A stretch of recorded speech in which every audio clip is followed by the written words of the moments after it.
महानगरपालिकांच्या महापौर पदाचा सस्पेन्स अखेर संपला। नगरविकास राज्यमंत्री माधुरी मिसाळ यांच्या उपस्थितीत आज आरक्षण सोडत जाहीर झाली।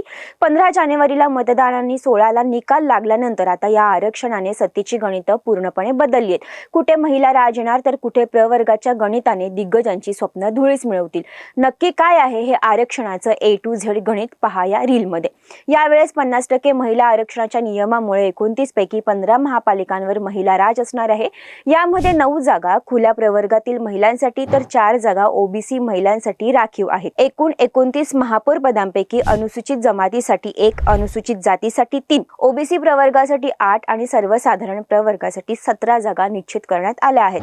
मुंबई वगळता सर्व ठिकाणी बहुसदस्यीय प्रभाग रचना असल्याने हे आरक्षण आता निर्णायक ठरणार आहे। आता जाणून घेऊया कोणत्या शहरात काय आरक्षण निघाले। मुंबई, नवी मुंबई, पुणे, नागपूर, नाशिक, मीरा भाईंदर, मालेगाव, धुळे आणि नांदेड या 9 महत्त्वाच्या शहरात सर्वसाधारण महिला आरक्षण निघाले, तर ठाण्यात अनुसूचित जाती एससी खुला आणि लातूर व जालन्यात अनुसूचित जाती महिला आरक्षण असेल। कल्याण डोंबिवलीसाठी अनुसूचित जमाती एसटी खुला असा प्रवर्ग जाहीर झालाय। कोल्हापूर, इचलकरंजी, पनवेल आणि उल्हासनगर मध्ये ओबीसी खुला, तर अकोला, चंद्रपूर, जळगाव आणि अहिल्यानगर मध्ये ओबीसी महिला महापौर विराजमान होतील। दुसरीकडे वसई, विरार, भिवंडी, सांगली, पिंपरी चिंचवड, सोलापूर, अमरावती, छत्रपती संभाजीनगर आणि परभणी या शहरात सर्वसाधारण खुला प्रवर्ग असल्याने इथे सर्वांना संधी मिळणार आहे। मतदानाचा विचार केला तर परभणीत सर्वाधिक 66% तर मुंबईत 52.94% मतदान झाले। या आरक्षणाच्या सोडतीमुळे आता राजकीय फोडाफोडी वाढणार की युतीची नवी समीकरणं जुळणार?